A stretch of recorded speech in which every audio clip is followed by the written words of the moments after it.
요즘 새벽기도 시간에 욥기서 시가서의 욥기서를 시작하면서 1장에 오늘 읽어주신 말씀에 까닭 없는 감사 단어가 나왔길래 그 단어를 보고 묵묵히 생각하는 중에 주일날 설교 제목으로 잡았습니다. 여러분, 일반적으로 모든 동물은 뇌가 있어야 합니다.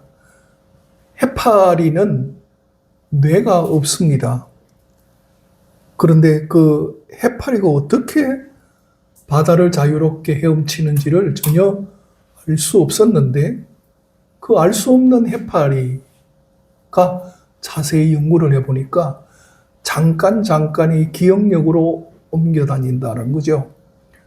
두 번째는 멍게죠. 멍게는 뇌가 있습니다. 그런데 멍게는 나중에 열어보면 뇌가 없어요. 왜 갑자기 없어졌는가 봤더니 멍게는 옮겨가서 정착하는 곳에 딱 발판을 고정시키는 순간 뇌를 없애버린답니다, 스스로. 그러면 더 이상 활동을 하지 않겠다는 것이죠. 우리가 지금 오늘 11월 16일인데 11월 4일 판에 미국발로 아주 해외 뉴스거리가 된 한 사람이 있습니다. 알렉스 심퍼슨이라는 사람인데요. 이 사람은 사실상 뇌가 없어서 오래 살지를 못한다는 여인입니다. 태어나서 병원에서의 일반적인 진단으로는 4세를 넘기지 못할 거다 그랬어요. 위쪽 제일 오른쪽에 보면 분홍색으로 되어 있는 부분이 물입니다. 뇌가 없어요.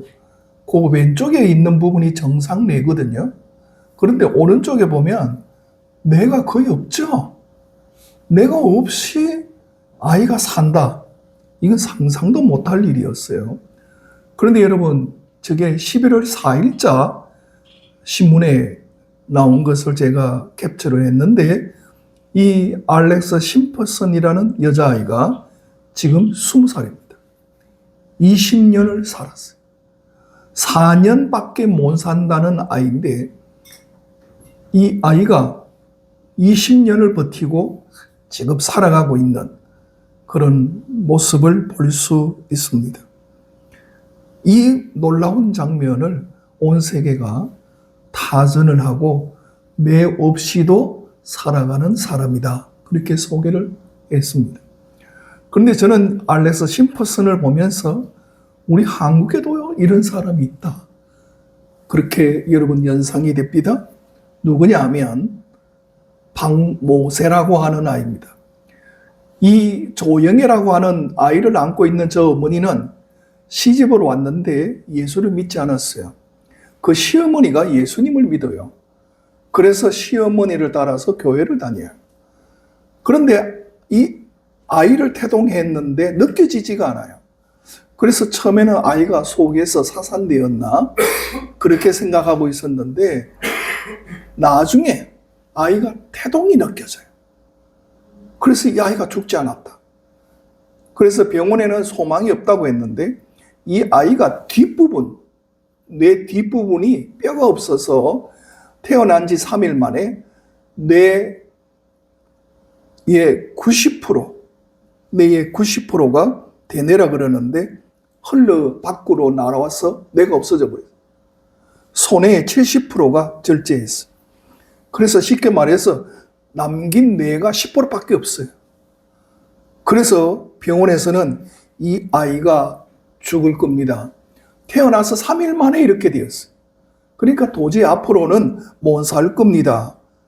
살 확률이 1%도 안 된다 그랬어요. 그런데 이 어머니는 10달을 채워서 이 아이를 낳았어요. 낳고 이 3일 만에 뇌가 전부 다 흘러나간 아이, 이 박모세를 이름을 그렇게 짓고, 이 부인이 시어머님 때문에 신앙을 가지고 이 아이를 안고 성경을 낭독하고 주기도문을 낭독하고 사도신경을 낭독했는데, 이 박모세라는 아이가 5살 때 놀라운 일이 벌어졌어요. 그게 뭐냐면 어머니가 이 아이를 안고 기도할 거 아니에요. 주기도문 할 거 아니에요. 사도신경 할 거 아니에요. 그런데 어느 날 아이를 안고 사도신경을 암송해 주는데 이 아이가 따라하기 시작해요. 여러분, 어머니가 신앙교육을 하니까 아이가 사도신경을 따라 너무나 놀랐어요. 가족들이 다 놀랐어요. 이 아이가요, 지금도 성경 암송을 그렇게 많이 해요. 내가 10%밖에 안 담아. 그래서 이 아이가 점점 커서 나중에 백성예술대학교에 자기는 노래하고 싶다고. 노래도 잘 못하는 아이가 노래하고 싶다. 왜? 내가 남은 인생은 하나님을 찬송하고 내가 남은 인생을 생각하니까 너무 감사하다. 나는 하나님 앞에 살아가는 사람. 나는 내 호흡이 있는 한 하나님을 찬양하고 싶다. 그리고 내가 어머니께 너무 감사합니다.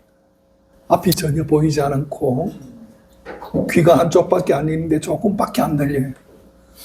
앞에서 무슨 노래를 하고 누가 반응을 해도 몰라요. 그저 찬양하는.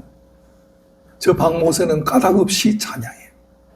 까닭 없이 감사해요. 여러분은 다 까닭이 있어야 돼. 이유가 있어야 돼. 조건이 있어야 감사하잖아요. 그 조건이 내한테 딱 맞아야 돼요. 그런데 여러분, 까닭 없는 감사, 조건 없는 감사, 이유가 필요 없는 감사. 저 박모세는 그렇게 하고 있어요. 우리가 얼마나 이기적입니까?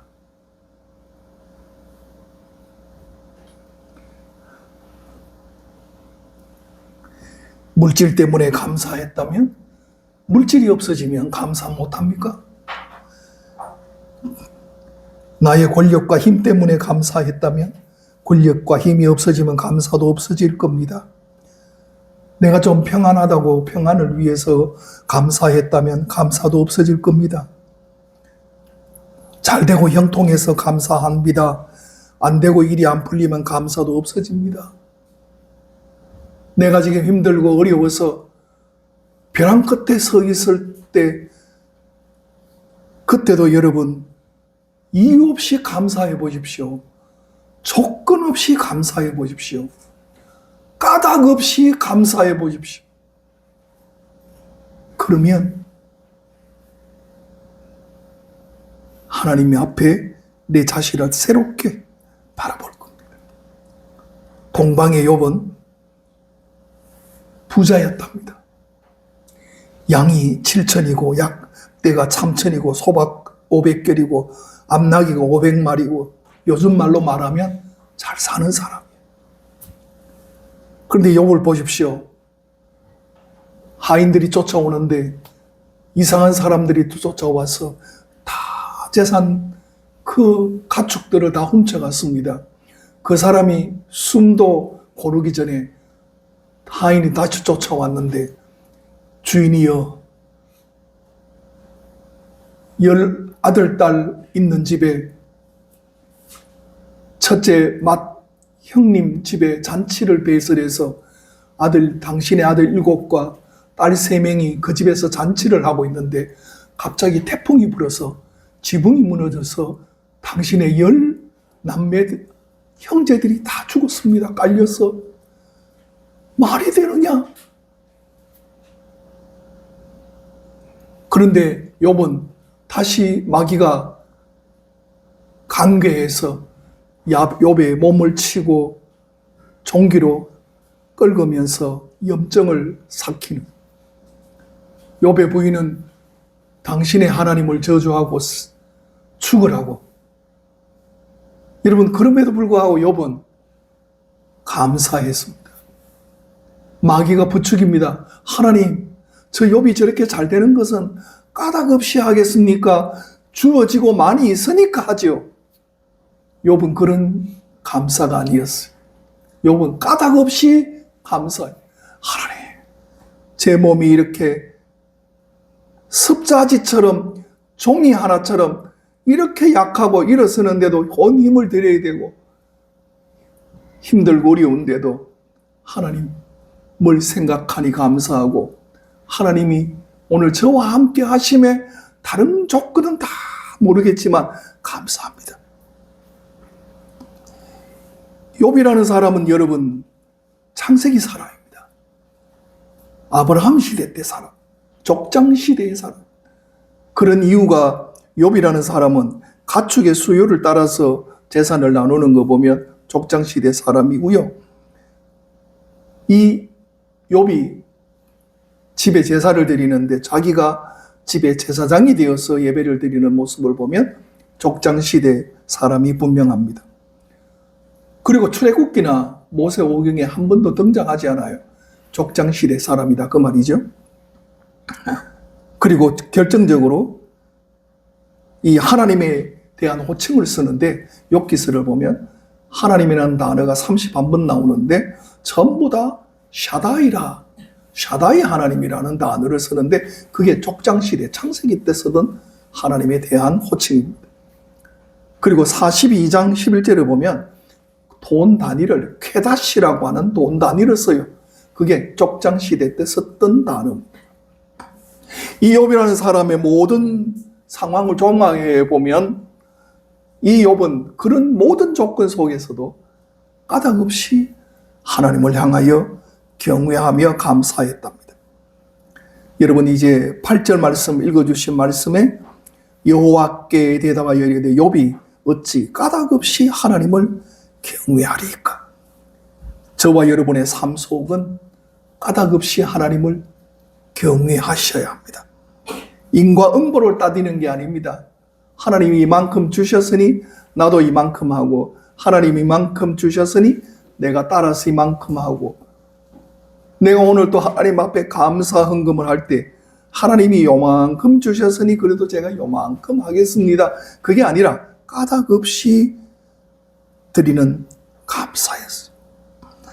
마귀는 주장 그겁니다. 까닭이 있을 겁니다. 고만한 까닭과 이유가 있을 겁니다. 아니야. 내 종 욥은 까닭없이 나를 경외해.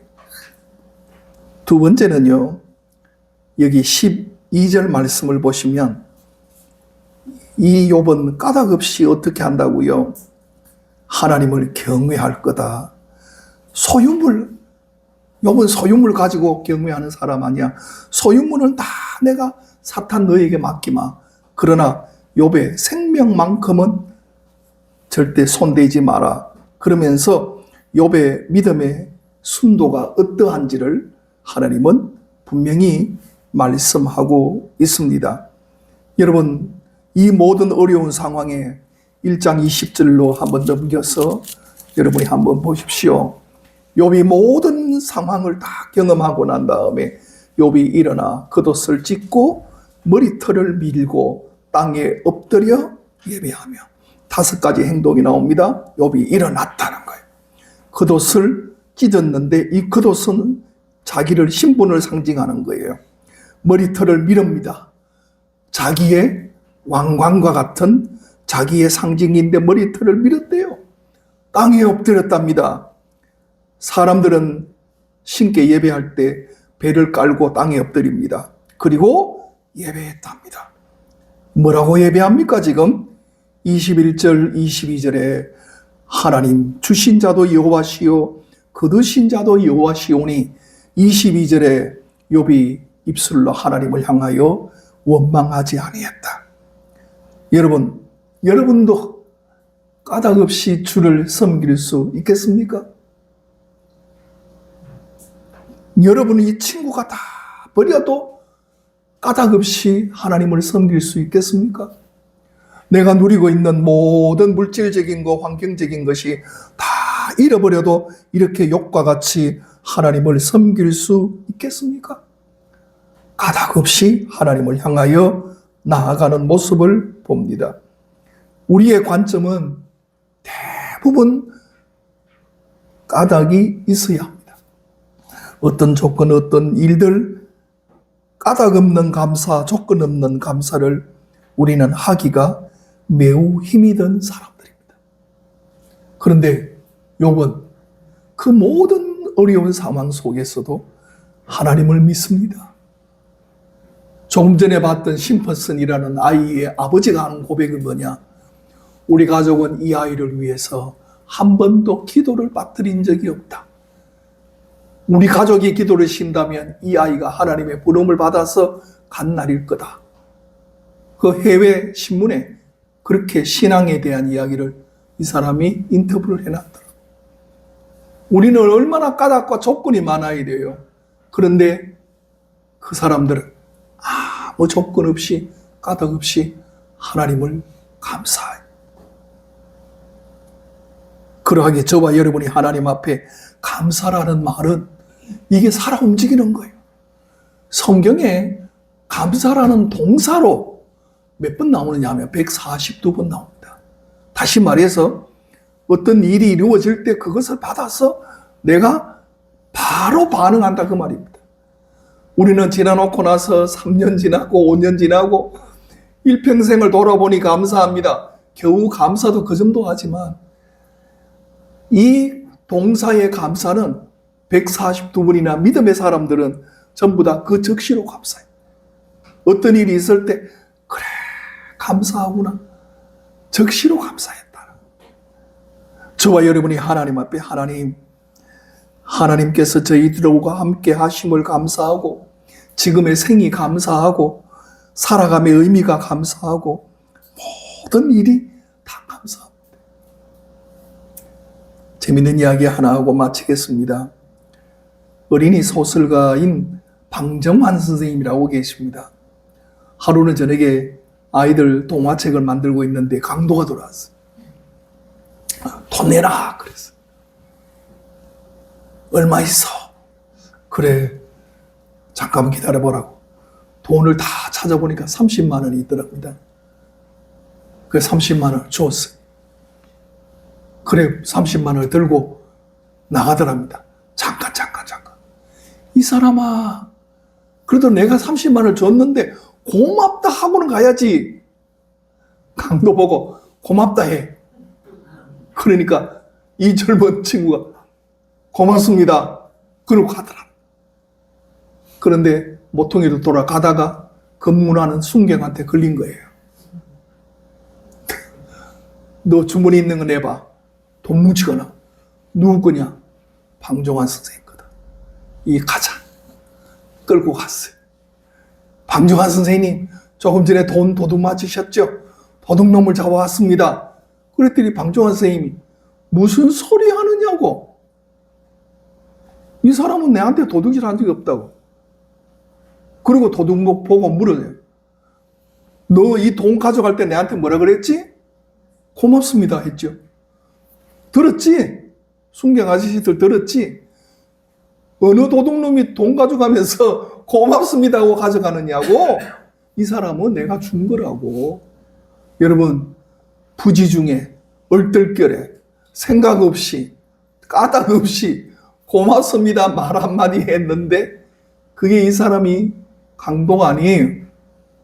우리는 삶 속에 아무런 조건 없어도 감사합니다부터 합시다.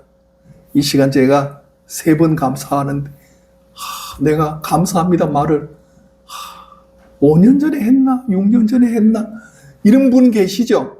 이 시간 진짜 소리를 이어서 감사하는 겁니다. 소리치라는 말은 아니에요. 이 시간 다 함께 감사합니다. 시작. 감사합니다. 감사합니다. 감사합니다. 정말 감사합니다 하고 보면 모든 일들이 감사하고 귀합니다. 기도하시겠습니다.